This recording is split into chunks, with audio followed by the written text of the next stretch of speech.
Красота снова на ваших экранах. А почему? А потому что 13:29, понедельник, 17 ноября. За окном дождичок, а здесь красота.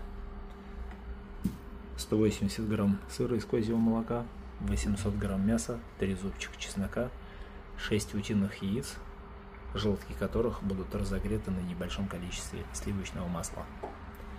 Вот и все. Вчера я, кстати, не наелся вообще, поэтому